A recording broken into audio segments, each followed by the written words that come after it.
Hello, everyone. I'm Vincent, and I direct the Convene Consulting Network.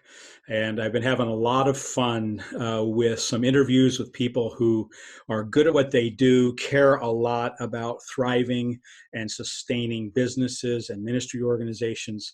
And I'm particularly happy today to have a conversation with Jim Galvin. And many people would say things like, I'm happy to do this. In this case, there's no pretension in it. Jim is one I have admired for a very long time. Jim is a world-class facilitator, and I've had the opportunity to witness his leadership and his guidance and his ability to draw people into a conversations where matters are complex and tension is high, and help them find a way through it. And as Jim and I were corresponding about this particular interview, he said he thought he might like to talk about leaders and their need for a Sabbath. And that really sparked my antennas. They shot up. I want to talk to Jim about this. I think he's got something to say. So, Jim, I want to welcome you to this conversation. And I'm glad that everyone who's listening gets to learn from your wisdom and your experience. And as we get started, I'd like to ask you to give us a definition of Sabbath and why it is then that leaders need one. Yeah. Okay. So you're asking the question the whole wrong way. So Oh, it's okay. not it's not why do leaders need one. Okay. Mm-hmm. They need rest. Okay. But we're talking about Sabbath, which is one of the 10 commandments. So it's a commandment to obey, first of all. And secondly, it's a gift from God to us. It's a gift to enjoy. So it's not why do we need one. In Proverbs, it says, God gives riches to certain people, but not the ability to enjoy them.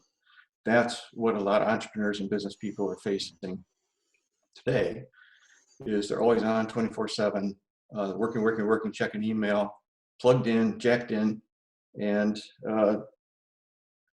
they have the opportunity. God's giving them a Sabbath and commanding them to honor the Sabbath day. And they are, going into the office after church and doing email all weekend and those kind of things. So that's for starters. So you said definition. Definition. I have a 5-point scale for this. Okay. So level 1, the lowest level in terms of observing a Sabbath or honoring a Sabbath day, is you're on 24/7. You're on call, you're checking emails, you're plugged in. You're a workaholic, basically. That's level 1. Level 2 is you don't go into the office on a weekend, but you bring work home with you, and you do it on Saturday morning, or you catch up on all your email over the weekend in your free time, and you're not having a day apart, a day rest, a day of not working. So that's level 2. At least you're not going into the office. Level 3 is you go home on the weekend and you don't do any work, business, but you fill the weekend with chores, replanting flowers, mowing the grass, cleaning the basement, decluttering the closet, all these kind of things that you also want to get done. And it is not a day of rest. It's a day of doing other things. So you've filled that day with other work, other goals. Level 4 is you take a day off and relax. You don't do any work, you don't do any chores. Level 5 is a Sabbath, which is a day that you delight in the world God has created. You delight in God.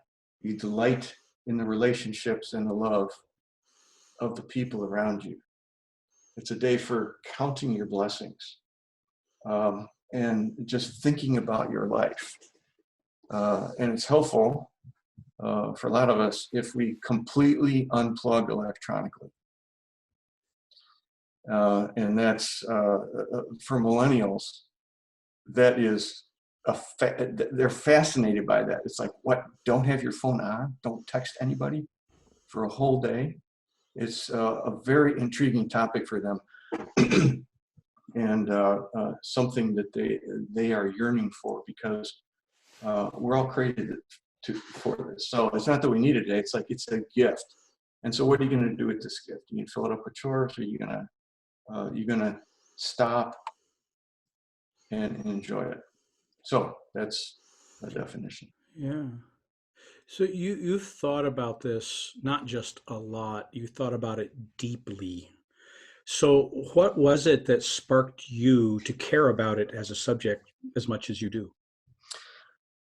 Well, I do a lot of work in Israel, in Jewish mission, and I've been there more than 25 times. I've been in Jerusalem when Shabbat comes many times. And a couple of years ago, I was walking down the street near Mesharim, which is an ultra-Orthodox neighborhood right in the heart of Jerusalem. So I'm walking down the street on the more secular side, and they're in the ultra-Orthodox side, separated by a fence. And the Shabbat had already started, the Sabbath day. And there's no cars on the streets in the area. The whole city just sort of quiets down, and this peace starts to emerge. And I'm looking on the other side of the fence at these two couples. They both have strollers. They both have several kids. And the kids are sitting on the double yellow line in the middle of the road, playing together. And the parents are standing in the middle of the road, talking together. And it just looked so peaceful, so wonderful. And I just sent up a quick prayer to God and said, God, I wish I could have some of that peace. And I realized, oh, I can. I just have to go home and do it and not fill my life with a bunch of other junk and things to do and achieving my goals and doing chores and checking email and all those kinds of things, because I was filling it up with other things. So I have a memory that's coming from this, and that was just that my grandfather with my grandmother and my father with my mother, as we would prepare an evening meal and get ready to sit down. It wasn't every time, but very frequently, that male, the grandfather or the father, would stand and actually bless his wife and thank her in front of the children, in front of the family, and celebrate who she was and state his value in her. And I remember when I was at a Shabbat service that was exactly what happened. Both husband and wife singing their blessings to each other, which is a very different entrance into this way of life, right? Yeah. And you probably remember, I mean, before 1960, all the stores are closed on Sundays. So Sabbath day was not as hard to do as it is today. It's almost impossible today because everything's open, everything's on, everything's 24/7, and we're plugged in electronically. And so we don't have that natural, I mean, let's go to Costco on Sunday or whatever. So, I went home. Then from that, just having this huge realization of I can experience some of that peace that I saw. And I decided, okay, what am I going to do for the Sabbath? How am I going to define it? Is it going to be on Saturday or Sunday? Is it going to be 24 hours? There's a lot of questions. No one's really teaching much stuff on this. And so I decided I'll use the same Shabbat times as the Jewish people did. Not to be legalistic, not to try to become Jewish, but just as training wheels for me to help me honor the Sabbath day.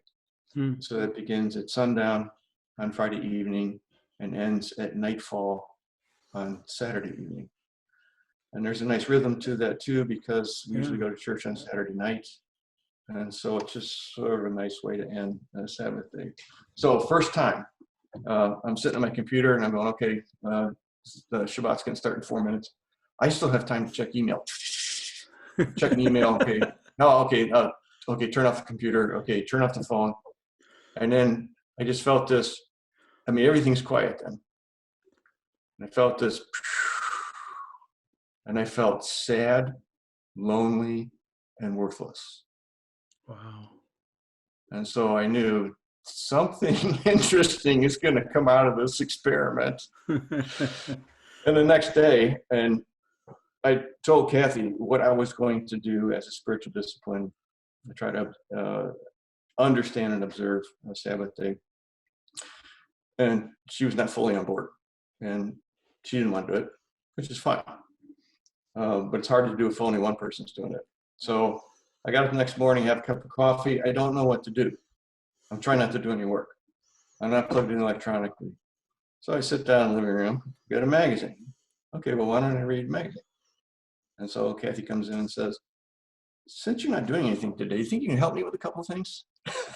And I realized, oh, not clear on the concept here. Mm-hmm. So we had, I said, look, let me explain it again.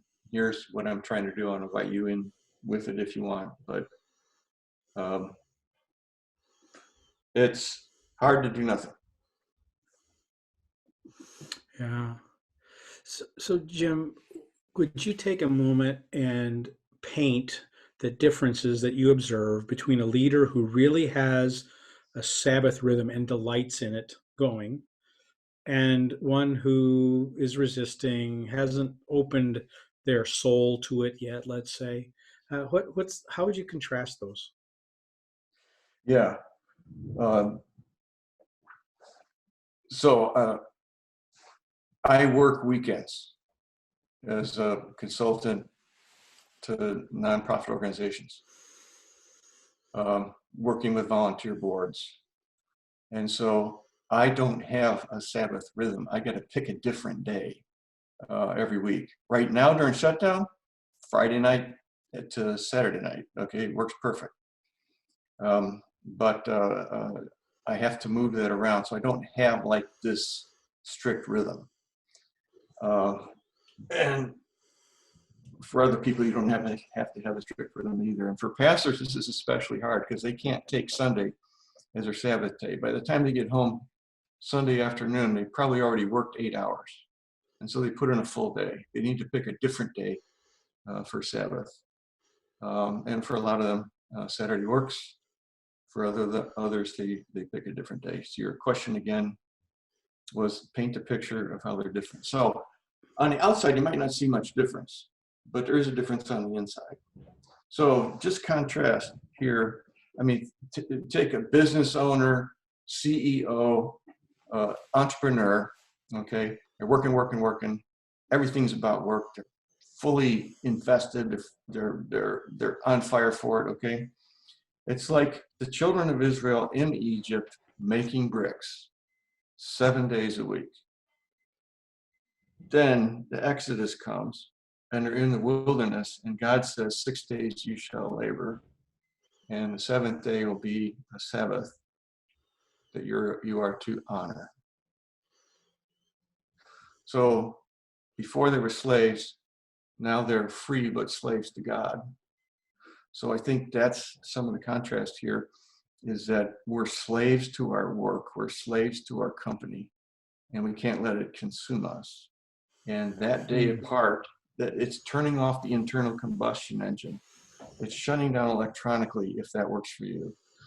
And it's stopping and saying, work is not my life. I have my life. I have connection with God. I have a family.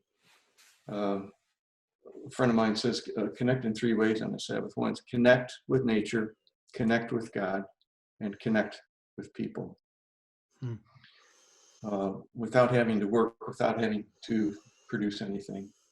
And just enjoy a day. Mm-hmm. There are 2 words I've already made deep note of out of what you said. One of them is delight, a That's day right. in which to delight, and also to not be a slave. So I'm going to say freedom, to be free, Yeah. to demonstrate that you are not held by this, you're not in bondage to this. So if that's Right. in play, I'm going to move us along here in the interest of time, Jim. If that's in play, how does that show up in an organization's culture? Do you have any way that you could give us an example of that? Well, just to go back on delight, if you look at Isaiah 58:13 and 14, it says, keep the Sabbath day holy. Don't pursue your own interest on that day, but enjoy the Sabbath and speak of it with delight as the Lord's holy day. Honor the Sabbath in everything you do that day, and don't follow your own desires or talk idly. Now, does that mean you shouldn't do anything fun? I think more, the book on Sabbath by Dan Allender says this is about a day of pursuing delight just in life. So when it says don't pursue your own interests, I read that as don't pursue selfish interests, don't pursue business interests, don't pursue financial interests, but instead delight in the Lord. So for a company, how can this impact the culture? I don't. That's a really interesting question. But I think of Chick-fil-A. So they're closed on Sundays, and that's a matter of principle from Truett Cathy when he established it. Is he didn't want people working on. He wanted people to have a Sabbath day, all his employees. And one of the byproducts of that is that they're able to, in each franchise, save one full-time staff position, which is like $50,000 or $60,000 that goes right to the bottom line in their profit by doing this. So that's interesting. Also, if you create a culture where you tell people don't bring work home. I mean, in Silicon Valley, it's the exact opposite. They want you to work 7 days a week. Yeah. Right. Be a slave, embrace the grind, the opposite of delight and freedom. Yeah. Totally get consumed in work and don't have a life. And so you could create a culture where you say, everyone's going to have a weekend, whether you're religious or not. And you need to spend time with your family. You need to work hard, okay? But then make sure you also get time off. And for those who are Judeo-Christian, is have conversations about what does Sabbath mean to you? What are you enjoying the life that God has given you, at least for one day every week? Wow. So I think I'm starting to see where you would take this, Jim. But if a person is going to keep this as a delightful invitation in which to participate, rather than an obligatory, begrudging, God, how many hours do I have to give you? The time's up, good, I can go back to work kind of thing. Yeah. You made a transition as you had your own experiences. So what helps it to be this delightful thing rather than something to be burdened by? Yeah, that's a good question. So I know for me, after Saturday night, coming home from church, sun's down, it's like, hey, I can check email again. Okay. In the beginning. And now it's sort of like, you know what? That can wait till tomorrow. And for me, I'm taking Saturday as a Sabbath day as much as I can, rather than Sunday. Sunday is fine too. And so you don't want to make this legalistic. It's not like following rules. It's a day of freedom, not legalism. And so it's not well, like can you mow your grass if it's your Sabbath day? Okay. Well, do you enjoy mowing grass? I do. So I mow the grass on Sabbath day if I want, but I do it more slow and I enjoy it rather than rushing through it. If you don't like mowing the grass, don't do it on Sabbath. Same with church. If you like church worship and sing and inspires you, make that part of your Sabbath celebration. If you don't go to church on your Sabbath. Do it on a different day. And this is not about following rabbinic Jewish rules about the Sabbath either. Like you have to unscrew the light bulb in your refrigerator. You can't prepare a meal. You can't draw a picture. You can't create anything. This is not rabbinic Judaism. This is one of the 10 commandments of honor the Sabbath. And they still apply. I should add, Jesus clarified this for us too. He clarified all the commandments. It says, do not kill. And Jesus said, if you hate your brother, you've broken the commandment. Do not commit adultery. If you look upon a woman with lust, you committed adultery. What does he say about the Sabbath? Because we tend to think, oh, well, that's fulfilled by Christ. We don't have to worry about that anymore. Right. But what Jesus said is, man was not made for the Sabbath. The Sabbath was made for people. It's a gift. It's a gift. We're still supposed to honor it. Yeah. As you were talking about hey, if you're going to mow your lawn, take your time. It's almost like be in a certain kind of a place to do it. And I think of somebody who once said, the Sabbath rhythm is do and then be, or actually be and then do, and then be and then do. And all of a sudden you're going do, be, do, be, do, be, do. And it's life and it's fun and it's musical and it's a dance. It's this wonderful rhythm as opposed to obligation. I want to ask you a final question here, Jim. If a C-suite executive says, okay, I'm going to take this seriously. I want to move in this direction. I think I will be a better person. I'll be a better wife, a better husband, a better employer, a better family member, just be better. And they have a yearning to take a next step. What would be a good first next step for someone to take who is going from all out, never resting, or only level 2 or 3 or 4 and moving into that delight? Yeah. So to use business speak, calendarize it.